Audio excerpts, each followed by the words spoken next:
नमस्कार दोस्तों, एक और रेनेगेड इमॉर्टल वीडियो में आपका स्वागत है। आज के इस एपिसोड में वांग लिन आखिरकार थंडर रीजन को छोड़ देता है और थंडर सेलेस्टियल रियल्म के खुलने की तैयारी शुरू करता है। वो एक पूरे कल्टीवेशन ग्रह पर अपना अधिकार कर लेता है। अगले 20 साल अपने खजानों को निखारने और अपनी साधना कल्टीवेशन को मजबूत करने में बिताता है और पहले चरण फर्स्ट स्टेप की सर्वोच्च सीमा तक पहुंच जाता है। इसी दौरान उसे एक बेहद शक्तिशाली नई तकनीक मिलती है। वो थंडर फर्नेस चुरा लेता है और फिर ऐसा हैरान कर देने वाला काम करता है जिसे इतिहास का कोई भी साधक करने की हिम्मत नहीं करता। वीडियो शुरू करने से पहले कृपया लाइक करें और सब्सक्राइब करें ताकि आने वाले एपिसोड मिस ना हो। शेन गोंग-हू से अलग होने के बाद वांग लिन अपने थंडर बीस्ट पर सवार होकर तारों के बीच यात्रा करने लगा और साथ ही अपने भविष्य की योजनाओं पर गहराई से विचार करता रहा। थंडर सेलेस्टियल रियल्म खुलने में अभी भी 20 साल बाकी थे, लेकिन वो जानता था कि यही 20 साल तय करेंगे कि वो वहां सिर्फ एक साधारण प्रतिभागी के रूप में प्रवेश करेगा या एक सच्चे महाशक्तिशाली साधक के रूप में। इसी समय हेवन डिफाइंग बीड में भी अजीब बदलाव आने लगे थे। अब उस मोती को 5 तत्वों 5 एलिमेंट्स की शक्ति की आवश्यकता नहीं रही थी और उसके यिन तथा यांग वाले दोनों हिस्से अभी भी अलग अलग बने हुए थे। यहां तक कि वांग लिन भी पूरी तरह नहीं समझ पा रहा था कि इस रहस्यमयी खजाने के अंदर आखिर किस तरह का परिवर्तन हो रहा है। ऑल हेवन स्टार सिस्टम के दक्षिणी क्षेत्र से यात्रा करते हुए वांग लिन को एक ऐसा ग्रह मिला जिसने उसे तुरंत सुजाकू ग्रह की याद दिला दी। यह समानता उसके रूप रंग में नहीं थी, बल्कि उस ग्रह का वातावरण इतना परिचित था कि उसने वांग लिन की पुरानी यादों को जगा दिया। उस ग्रह का परिचित वातावरण वांग लिन के भीतर ऐसी भावनाएं जगा गया जिन्हें वो वर्षों से दबाकर रखे हुए था। सितारों के बीच सदियों तक भटकने के बाद उसे पहली बार अपने घर की याद सताने लगी। जैसे ही वो उस ग्रह के करीब पहुंचा, शूली गुओ ने अचानक अपनी मौजूदगी का एहसास कराया।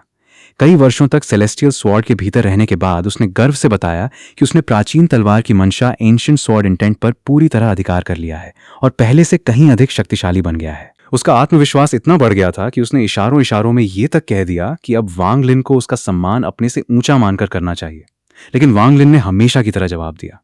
जब शूली गुओ ज्यादा परेशान करने लगा तो उसने बिना किसी हिचकिचाहट के उसे तुरंत दबा दिया और अपनी यात्रा जारी रखी। ग्रह पर पहुंचने के बाद वांग लिन ने पाया कि वहां के साधकों की शक्ति बहुत कमजोर थी।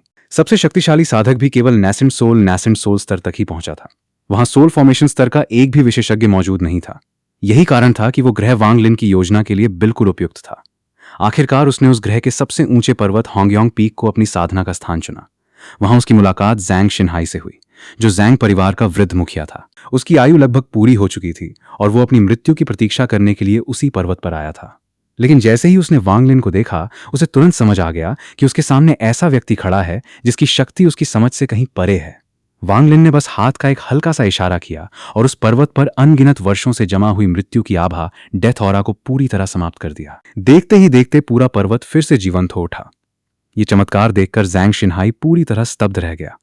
वो तुरंत घुटनों के बल बैठ गया और पूरा पर्वत वांग लिन को समर्पित कर दिया। हालांकि वांग लिन उस बूढ़े व्यक्ति की किस्मत पूरी तरह नहीं बदल सकता था, लेकिन उसने एक गूढ़ तकनीक का उपयोग करके ज़ैंग शिनहाई की बची हुई आध्यात्मिक शक्ति को सक्रिय किया, जिससे उसकी आयु 10 वर्ष और बढ़ गई। इस उपकार के बाद ज़ैंग परिवार का मुखिया पूरी तरह वांग लिन का वफादार बन गया। बदले में वांग लिन ने केवल एक ही आदेश दिया। उसे मनुष्यों के मन में मौजूद द्वेष, घृणा और कटुता रिजेंटमेंट की बहुत बड़ी मात्रा चाहिए थी ताकि वो अपनी अंडरवर्ल्ड रिवर तकनीक को और अधिक शक्तिशाली बना सके। रिजेंटमेंट एक ऐसी भावनात्मक शक्ति थी जो लोगों के दुख, पछतावे, घृणा और असंतोष से उत्पन्न होती थी। यही शक्ति अंडरवर्ल्ड रिवर के लिए पोषण का काम करती थी और वांग लिन की सबसे खतरनाक तकनीकों में से एक को और अधिक शक्तिशाली बनाती थी। जब ज़ैंग शिनहाई ने यह कार्य स्वीकार कर लिया, तब वांग लिन ने आधिकारिक रूप से उस पर्वत पर अपना अधिकार स्थापित कर लिया। उसने होंगयांग पीक के चारों ओर 1 अरब आत्माओं वाला झंडा 1 बिलियन सोल फ्लैग स्थापित कर दिया। उस झंडे में अनगिनत आत्माओं के टुकड़े और 3 शक्तिशाली मुख्य आत्माएं प्राइमरी सोल्स मौजूद थीं। जैसे ही वो सक्रिय हुआ, पूरे क्षेत्र में काले धुएं का समुद्र फैल गया और उस पर्वत को एक भयानक निषिद्ध क्षेत्र फॉरबिडन जोन में बदल दिया। इसके बाद वांग लिन ने अपनी दैवीय चेतना डिवाइन सेंस पूरे ग्रह पर फैला दी। उसकी आवाज हर साधक के मन में गूंज उठी, आज से ये ग्रह और ये पर्वत मेरे अधिकार में है। उसकी घोषणा का विरोध करने की किसी में भी हिम्मत नहीं हुई। अगले कई वर्षों तक पूरा ग्रह वांग लिन की इच्छाओं को पूरा करने में लगा रहा।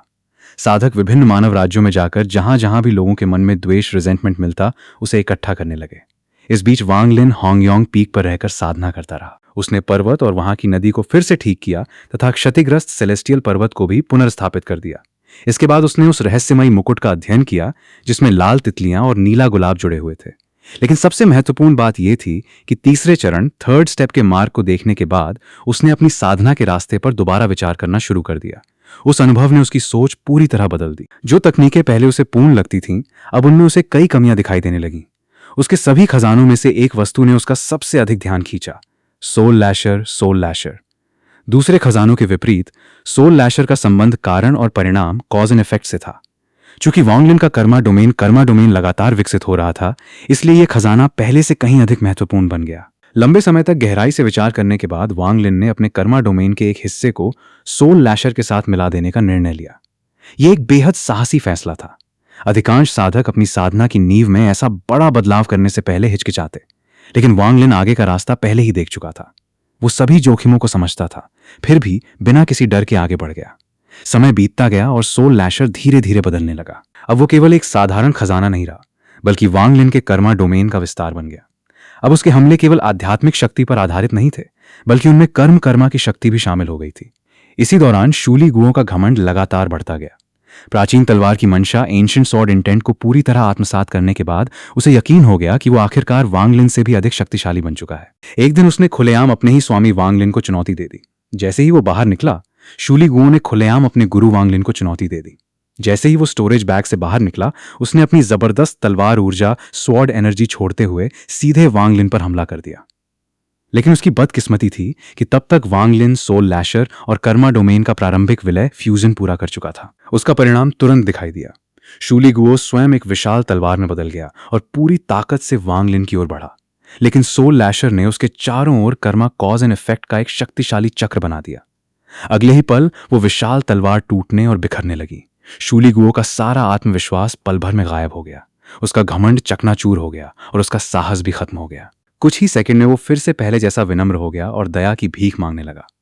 वांग लिन ने शांत स्वर में समझाया कि शूली गुओं की सारी नई शक्ति केवल इसलिए थी क्योंकि उसने स्वयं उसे इतना बढ़ने दिया था। असल में उसकी सारी उपलब्धियां भी अंततः वांग लिन की ही देन थीं। पूरी तरह नष्ट होने के डर से शूली गुओ ने तुरंत हार मान ली, लेकिन वांग लिन ने उसे दंड देने के बजाय अपने पास रहने दिया ताकि वो आगे भी प्राचीन तलवार की मंशा, एंशिएंट स्वॉर्ड इंटेंट को समझता रहे। हालांकि शूली गुओ को हमेशा शक रहता था कि कहीं इसमें कोई छिपा हुआ जाल न हो, इसलिए उसने दोबारा वांग लिन को चुनौती देने की गलती नहीं की। कुछ समय बाद वांग लिन ने अपने सभी आध्यात्मिक साथियों को भी मुक्त कर दिया। मच्छर दैत्य मॉस्किटो बीस्ट अपने बच्चे के साथ बाहर आया। थंडर टोड भी प्रकट हुआ। इसके बाद गॉड स्लेइंग चैरियट बदलकर थंडर बीस्ट बन गया। इन सभी शक्तिशाली जीवों के आने से पूरे पर्वत पर एक नया संतुलन स्थापित हो गया। थंडर बीस्ट अक्सर थंडर टोड को नीचे देखकर घूरता रहता था, जबकि थंडर टोड उससे पूरी तरह डरता था। दूसरी ओर मच्छर दैत्य थंडर बीस्ट से इतना प्रभावित हो गया कि वो बार बार उसकी पीठ पर बैठने की कोशिश करता था। यहां तक कि जब वांग लिन साधना कर रहा होता, तब भी उसके आसपास हमेशा यही हलचल और शोर शराबा बना रहता था। इन सब के बावजूद उसने अपनी तकनीकों को निखारना जारी रखा। Finger of death, demonic finger और अंडरवर्ल्ड फिंगर जैसी तकनीकों में अभी भी कुछ कमियां थीं। वांग लिन को लगा कि अगर वो इन्हें पहले जैसी अवस्था में ही रखेगा तो भविष्य में तीसरे चरण थर्ड स्टेप तक पहुंचने में कठिनाई होगी। इसलिए कई वर्षों तक उसने लगातार इन तकनीकों को सुधारने का प्रयास किया। हालांकि वो उन्हें पूरी तरह परिपूर्ण नहीं बना सका, लेकिन इस प्रक्रिया ने उसे साधना के मार्ग की गहरी समझ दे दी। आखिरकार 10 साल बीत गए। ज़ैंग शिनहाई वापस लौटा। उसने पूरे ग्रह से इकट्ठा की गई द्वेष, रिजेंटमेंट की विशाल मात्रा वांग लिन को सौंप दी। हजारों जेड कंटेनर इस नकारात्मक ऊर्जा से भरे हुए थे और देखने में मानो एक भयानक तूफान जैसे लग रहे थे। वांग लिन इससे बहुत संतुष्ट हुआ। इनाम के रूप में उसने ज़ैंग परिवार को कई बड़े लाभ दिए और ज़ैंग शिनहाई के बेटे को हांगयोंग पीक का भविष्य का प्रबंधक नियुक्त कर दिया। उसने उन्हें सेलेस्टियल एसेंशन फ्रूट के बीज भी दिए। ये फल बेहद दुर्लभ और अनमोल थे। पकने के बाद वे साधकों की शक्ति बढ़ाते थे और भविष्य के लिए अत्यंत मूल्यवान संसाधन बन जाते थे। लेकिन दुर्भाग्य से इसी समय शूली गुओ अपनी पुरानी शरारतों में फिर से लग गया। मेहमानों के शरीर पर कब्जा करना और तरह तरह की परेशानियां खड़ी करना उसकी आदत बन गई। आखिरकार उसने सारी सीमाएं पार कर दी।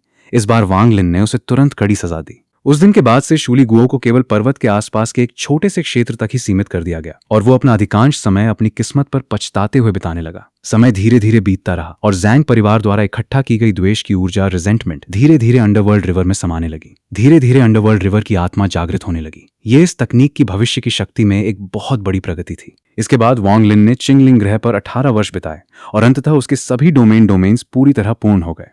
ये उपलब्धि बेहद महत्वपूर्ण थी। अपने सभी डोमेन पूर्ण करके वांग लिन ने अपनी साधना की वैचारिक नींव, कंसेप्चुअल फाउंडेशन को पूरी तरह मजबूत कर लिया। अब उसके सामने केवल एक ही बाधा बची थी, इतनी अधिक स्वर्गीय आध्यात्मिक ऊर्जा, सेलेस्टियल स्पिरिचुअल एनर्जी इकट्ठा करना कि वो फर्स्ट स्टेप की अंतिम चोटी तक पहुंच सके। बिना किसी हिचकिचाहट के उसने इसकी तैयारी शुरू कर दी।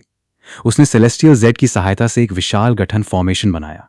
उसके बीच में बैठकर वो लगातार स्वर्गीय आध्यात्मिक ऊर्जा को अपने शरीर में अवशोषित करता रहा। साल दर साल ये ऊर्जा उसके शरीर में जमा होती रही। जब सभी सेलेस्टियल जेड समाप्त हो गए तब उसने सेलेस्टियल लिक्विड का उपयोग किया। इस प्रक्रिया ने उसे उस स्तर तक पहुंचा दिया जहां बहुत कम साधक पहुंच पाते हैं। लगभग 20 वर्षों तक चिंगलिंग ग्रह पर रहने के बाद वांग लिन ने आखिरकार सफलता प्राप्त कर ली। वो फर्स्ट स्टेप की अंतिम और सर्वोच्च अवस्था एसेंडेंट रियल्म की चोटी पर पहुंच गया। उसका डोमेन अब पूरी तरह निर्दोष, फ्लॉलेस था। उसकी ओरिजिन एनर्जी अपनी सीमा तक पहुंच चुकी थी और उसकी सेलेस्टियल स्पिरिचुअल एनर्जी भी अविश्वसनीय रूप से प्रचुर हो गई थी। हजारों वर्षों की साधना के बाद वांग लिन आखिरकार उस स्तर पर पहुंच गया जहां उसके अपने संसार के लगभग सभी साधक भी नहीं पहुंच सके थे। इसके बाद उसने सफलतापूर्वक सेलेस्टियल ब्रश का उपयोग किया, जिससे उसकी शक्ति एक बार फिर बढ़ गई। पहले वो केवल 7 स्ट्रोक तक ही इसका प्रयोग कर सकता था, लेकिन अब उसने 8वां स्ट्रोक भी सफलतापूर्वक चला दिया। यह इस बात का प्रमाण था कि उसकी शक्ति और नियंत्रण पहले से कहीं अधिक बढ़ चुके थे। सारी तैयारियां पूरी होने के बाद वांग लिन ने चिंगलिंग ग्रह छोड़ दिया। अब उसका अगला लक्ष्य था थंडर सेलेस्टियल रियल्म।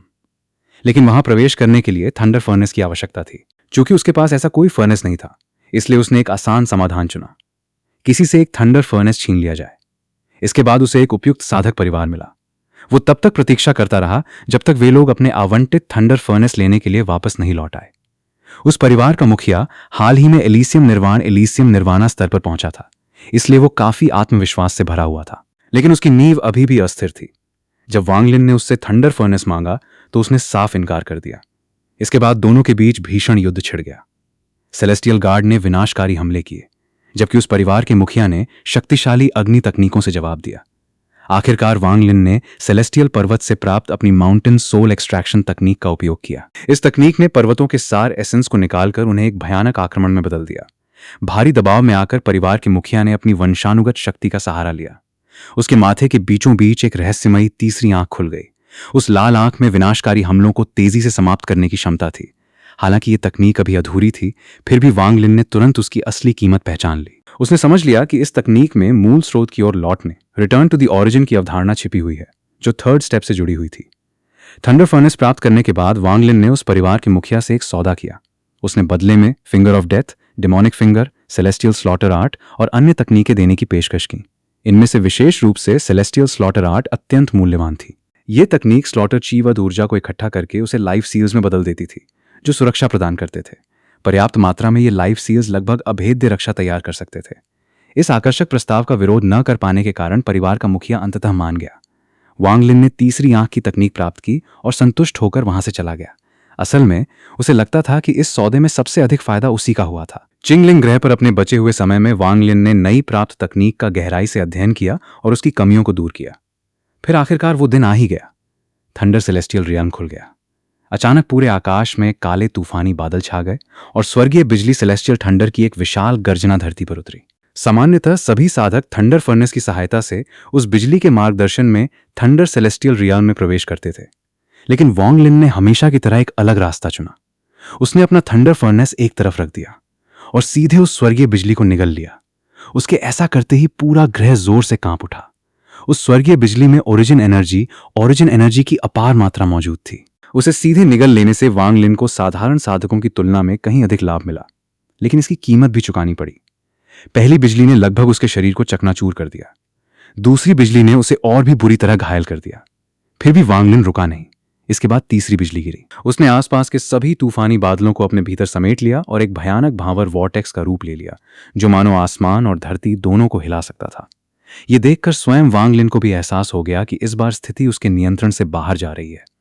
उसकी ओरिजिन सोल एक थंडर ड्रैगन में बदल गई और उसने उस विनाशकारी बिजली के एक हिस्से को निगल लिया। इसके बाद वो पीछे हट गया। बची हुई स्वर्गीय बिजली सीधे थंडर फर्नेस से टकरा गई। इसके परिणाम पहले कभी नहीं देखे गए थे। थंडर फर्नेस में दरारें पड़ने लगीं। दरारें लगातार बढ़ती गईं और आखिरकार थंडर फर्नेस पूरी तरह टूट गया। अनगिनत वर्षों से सभी लोग मानते थे कि थंडर फर्नेस कभी नष्ट नहीं हो सकता, लेकिन वांग लिन ने वही कर दिखाया जो आज तक किसी ने नहीं किया था। थंडर फर्नेस अनगिनत टुकड़ों में बिखर गया और वे टुकड़े धीरे धीरे धूल बनकर हवा में उड़ गए। उस दिन के बाद से थंडर सेलेस्टियल रियल्म ने हमेशा के लिए अपना एक प्रवेश चिन्ह एंट्री टोकन खो दिया। ऐसी घटना इतिहास में पहले कभी नहीं हुई थी। किसी को भी नहीं पता था कि इसके परिणाम क्या होंगे। इससे पहले कि वांग लिन कुछ समझ पाता, टूटे हुए थंडर फर्नेस के भीतर कैद अपार स्वर्गीय बिजली बाहर फट पड़ी। उस भयानक शक्ति ने उसे अपनी गिरफ्त में ले लिया।